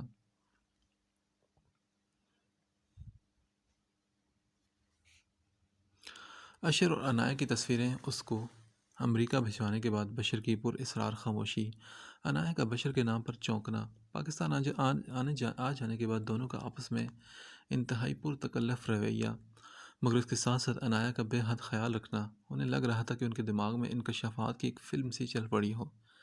پے در پہ انکشافات۔ اس نے بہت شوق سے اشر اور عنایا کی تصویریں منگوائی اور پھر جیسے سکتے میں چلا گیا تھا۔ 2 دن تک تو اس نے ان کا فون تک ریسیو نہیں کیا۔ تو وجہ یہ تھی اس کے پر اصرار رویے کی۔ وہ مسلسل سوچ رہی تھی مگر ابھی کچھ اور غور کرنا باقی تھا۔ باجی سے مشورہ کرنا تھا، ہر چند کہ وہ پہلے سے انہیں کہہ چکی تھی کہ وہ مناسب سمجھیں تو عنایہ اور بشیر کی شادی کروا دیں۔ عائلہ کے لیے ویسے بھی 2 بہترین رشتے موجود تھے اور انہیں بھانجے کا رجحان عائلہ میں نظر نہیں آیا تھا، اور آسیہ کے لیے اپنی مرحومہ سہیلی کے بیٹے کے تحفظ کا بہترین طریقہ وہ عقل مند اور دور اندیش خاتون تھی، اور کچھ اشر نے ان کی آنکھیں کھول دی تھی۔ زبردستی کی بیوی کو کسی طرح سے قابل قبول کر کے اب وہ عائلہ کو ایسی کسی آزمائش میں ڈالنے کا سوچ بھی نہیں سکتی تھی۔ بشر بیٹے، یہ تھوڑا سا گروسری کا سامان لانا۔ آسیہ عنایہ سے لسٹ لکھوا رہی تھی۔ بشر سیڑھیاں اتر کر باہر جانے کے لیے مڑا ہی تھا کہ ان کی پکار کر پلٹ کر ان کے پاس چلایا۔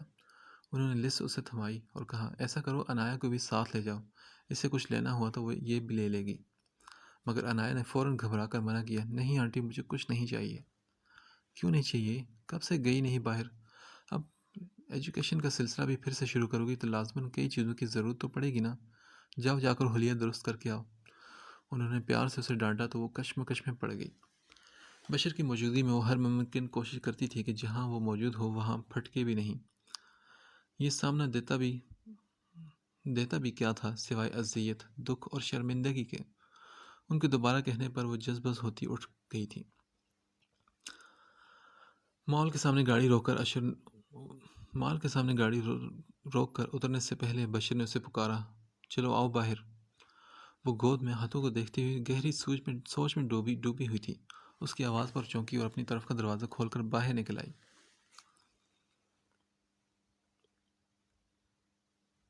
کیا تمہیں بھوک لگ رہی ہے؟ اگر بھوک لگ رہی ہے تو کچھ کھا لیتے ہیں پہلے۔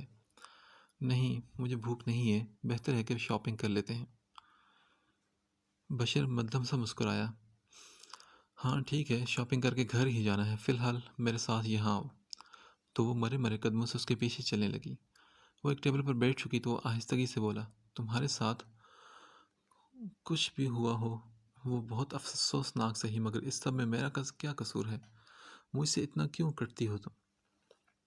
وہ بولی، نہیں ایسی کوئی بات نہیں، بس اب تو عادت ہی ہو گئی ہے چپ رہنے کی۔ وہ نظریں جھکائے بہت مدھم آواز میں بولی، اچھا ہوتا ہے چپ رہنا، مگر کبھی کبھار بولنا بھی ضروری ہو جاتا ہے۔ جہاں آپ نے اپنا مطمع نظر بیان کرنا ہو وہاں تو بولنا بہت ضروری ہو جاتا ہے، اور جب آپ سے کچھ پوچھا جا رہا ہو تو وہاں تو جواب دینا لازمی ٹھہرا۔ وہ اسے بولنے پر اکسا رہا تھا۔ عنایہ نے نظر اٹھا کر اس کی طرف دیکھا۔ اب اتنا وقت بھی ان دونوں کے بیچ حائل نہیں ہوا تھا کہ وہ اس کی عادتیں ہی بھول جاتی۔ اب بھی سمجھ گئی کہ وہ اس کی چپ توڑنا چاہتا ہے۔ اسے اپنی طرف دیکھتا پا کر وہ مسکرایا تھا، ٹھیک کہہ رہا ہوں نا میں؟ کیوں اس چپ کے خول میں ہر وقت بند رہتی ہو؟ کچھ بولا کرو، سب میں گھلا ملا کرو۔ کیا بولا کروں اور کن سے گھلا ملا کروں؟ وہ دھیمے لہجے میں بولی۔ اتنے میں ویٹر آرڈر لے کر آئے تو بشر بھی خاموش ہو گیا۔ ویٹر کے جانے کے بعد اس نے پلیٹ کی طرف اشارہ کیا اور کہا، کھانا شروع کرو۔ پہلے کا تو مجھے معلوم نہیں، لیکن یہاں آ جانے کے بعد میں نے تمہارے اور اشر کے ریلیشن شپ میں موجود سرد مہری محسوس کر لی تھی۔ اس کا اونچا اور غصیلا لہجہ، اس کی جھنجھلاہٹ اور گھر سے باہر ٹائم پاس کرنا سب بتا رہا تھا کہ کہانی کیا ہے۔ میرے اندر تمہارے حوالے سے چور نہ ہوتا تو میں اس سے ضرور پوچھتا کہ وہ اپنی بیوی کے ساتھ ایسا رویہ کیوں رکھ رہا ہے، لیکن میں ظاہر ہے کوئی فرشتہ تو نہیں کہ جس سے اپنے دل کی گہرائیوں سے محبت کی اور اپنے انتظار کا وعدہ سونپ کر گیا۔ وہ اپنی مجبوری کی بدولت ہی صحیح پر میری بھابھی بن گئی تو میں کیسے اسے بھلا کر اپنے دل کے زخم چھپا کر اپنے بھائی سے پوچھ تاچھ کرنے لگ جاتا؟ ایسا ممکن ہی نہیں تھا۔ تم ہر جگہ ہر لحاظ سے بے قصور اور بے گناہ ہو۔ ممی نے بھی اپنی طرف سے بہترین فیصلہ کیا، مگر میرا بھائی اشر بہت کھرا بندہ تھا۔ شرعی بیوی سے منہ موڑ کر گناہ گار تو ہوا مگر اپنی محبت سے دستبردار نہیں ہوا۔ وہ ایسا ہی تھا، کمپرومائز کرنا تو اس کی سرشت میں ہی شامل نہیں تھا۔ پتہ نہیں اس نے نکاح نامے پر سائن کیسے کر دیے، ورنہ اس نے جو کام نہیں کرنا تھا وہ کبھی نہیں کرتا تھا۔ اس کی باتیں سن کر عنایہ بولی، اور آپ کیسے ہیں؟ اگر آپ ان کی جگہ ہوتے تو؟ اس کے سوال پر وہ کچھ دیر اسے دیکھتا رہا، پھر ضبط سے ہونٹ بیچ لیا اور وہ کچھ نہ بولا۔ آپ نے جواب نہیں دیا، اگر آپ اس کی جگہ ہوتے تو؟ وہ بولا، کاش میں اس کی جگہ ہوتا تو آج یہ سب نہ ہوا ہوتا۔ عنایہ نے کہا، اشر کی ڈیتھ میری وجہ سے ہوئی ہے۔ غلط بات مت کرو عنایہ، ایسا نہیں تھا، مگر اس کے دل دماغ میں ٹینشن تو تھی نا، بوجھ تو رہتا تھا۔ اس کی محبت اس کے سامنے موجود تھی، مگر وہ ماں کی خاطر مجبور تھا۔ میں زنائشہ کے پیرنٹس سے بھی ملا ہوں، وہ بھی بہت دکھی ہیں، بہت افسردہ۔ انہوں نے بتایا کہ اشر ابھی بھی اس کے ساتھ شادی کے لیے رضامند تھا، مگر زنائشہ کی ضد تھی کہ وہ اپنی بیوی کو چھوڑ دے تو ہی وہ اس سے شادی کرے گی۔ اس بات پر اشر بہت ڈسٹرب ہو جاتا تھا۔ یہ بات وہ بھی جانتی تھی، مگر اشر کی ہی طبیعت کی مالک تھی، اپنی کرنے والی اور اپنی ہی منوانے والی۔ سب سے بڑی بات، وہ اشر کو شیئر کرنے سے خوف زدہ تھی۔ سچ مچ دونوں کے درمیان بہت محبت تھی، ساتھ زندہ رہے اور ساتھ ہی اس دنیا سے بھی گئے۔ اس کی آنکھوں کے ساتھ ساتھ آواز میں بھی نمی اتر آئی تھی۔ کتنا ضبط کرتا، حوصلہ دکھاتا اشر اس کا ایک بھائی تھا۔ اس کی جوان مرگ پر غیر بھی رو پڑے تھے تو وہ تو اس کا خون تھا۔ عنایہ نے جھجکتے ہوئے اس کے ہاتھ پر اپنا ہاتھ رکھ کر اسے گویا تسلی دی تھی۔ اشر تمہارے ساتھ خوش ہوتا، تمہیں خوش رکھتا تو میں ہمیشہ کے لیے تمہیں ایک اچھی یاد بنا کر دل کے اندر چھپا لیتا، تمہیں بھلا دیتا، مگر اس نے تو تمہیں قبول ہی نہیں کیا تھا، تو مجھے سکون کیسے ملتا؟ میرے ہی گھر میں تم یوں غم زدہ پریشان رہتی ہو اور میں کیسے مطمئن ہو جاتا؟ میرے اندر ایک بے چینی، خلش اور بے اطمینانی تھی جو مجھے نہ سونے دیتی تھی نہ جینے دیتی تھی۔ میں نے مام سے بھی یہ سب کہا تھا، مگر مام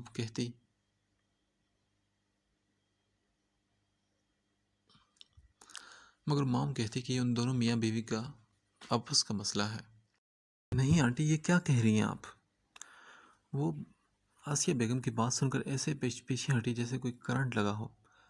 آسیہ نے اسے ہاتھ سے پکڑ کر بٹھا کر بہت پیار سے بشر کا رشتہ پیش کیا تھا اور عنایہ کو شدید جھٹکا لگا تھا۔ کوئی انہونی بات اور عجیب بات نہیں کی میں نے، تم خود دیکھ لو، اس کی بھی شادی کرنی ہے اور تمہارے لیے بھی تو یہی بہتر ہے کہ ایک دوسرے سے ہی کر دی جائے۔ انہوں نے اس کے رخسار پر آئی لٹ کان کے پیچھے اڑسی تھی۔ نہیں آنٹی پلیز، یہ زیادتی ہے میرے ساتھ، میں اب مزید آپ کے لیے مشکلات کا سبب نہیں بننا چاہتی تھی۔ آپ ہی نے تو بتایا تھا نا کہ ان کی بات آئلہ کے ساتھ طے ہے، تو آپ اپنی بہن سے اپنے تعلقات خراب کیوں کر رہی ہیں؟ میری جان، تم اتنی فکر مند کیوں ہو رہی ہو؟ بشر نے کہا ہے کہ وہ آئلہ کو بہن کی طرح سمجھتا ہے، اس لیے اس سے شادی کا تو سوال ہی پیدا نہیں ہوتا۔ مجھے شمع باجی نے خود کہا ہے کہ میں تمہاری اور بشر کی شادی کا سوچوں۔ سب کو تمہاری فکر ہے بیٹا، سب تمہارے لیے پریشان ہیں۔ انجان لوگ پتہ نہیں کیسے ہوں، میں کیسے تمہیں کہیں اور بیاہ دوں؟ بشر میرا بیٹا ہے اور مجھے یقین ہے کہ وہ تم سے شادی کر کے بہت خوش رہے گا۔ عنایہ نے چونک کر انہیں دیکھا۔ وہ اس بات میں سر ہلا کر جس طرح مسکرائی، وہ اسے جھینپنے پر مجبور کر گیا تھا۔ ان کی باتیں سن کر اس کا دل تیز تیز دھڑکنے لگا تھا۔ انہیں کیسے معلوم ہوا کہ بشر خود اس سے شادی کرنے کے لیے رضامند ہے؟ کیا بشر نے سب کچھ بتا دیا انہیں؟ وہ بولی، میں اس کی ماں ہوں، اس کے چہرے سے اس کے دل کا حال جان چکی ہوں۔ اس نے مجھے کچھ نہیں کہا۔ وہ جیسے اس کا ذہن پڑھ رہی تھی، اس نے نظریں مزید جھکا لیں۔ اشر کا بھی مجھے کچھ اندازہ تو تھا کہ وہ جس طرح شادی کے لیے منع کرتا تھا، مجھے لگتا تھا کہ وہ کسی کا انتظار کر رہا ہے، مگر میں خود بھی یہی چاہتی تھی کہ اس کی شادی اس کی من پسند جگہ ہی کرواؤں، اور پھر میں نے مجبوراً ہی صحیح اس کے لیے ایک بہت پیاری سی لڑکی کے ساتھ شادی کروائی تھی، مگر وہ اپنی کمٹمنٹ کا پکا تھا۔ کم از کم بشر کی خوشی تو میں اپنی آنکھوں سے دیکھ لوں گی۔ وہ پھر سے مسکرائیں، مگر ان کی آنکھیں نم ہو چکی تھیں۔ عنایہ آگے بڑھ کر ان کے شانے سے جا لگی۔ انہوں نے اسے اپنے ساتھ لپٹا لیا۔ اشر کا دکھ تو ہمیشہ رلانے والا تھا، کوئی آج کی بات تو تھی نہیں، مگر وہ اپنی آنکھیں پونچھ کر بہت محبت اور خوشی سے مسکرائیں اور بولی، اب انشاءاللہ اس گھر میں بھی خوشیاں دوبارہ لوٹ آئیں گی۔ اور پھر بہت سادگی سے بشر اور عنایہ کا نکاح کروا دیا گیا۔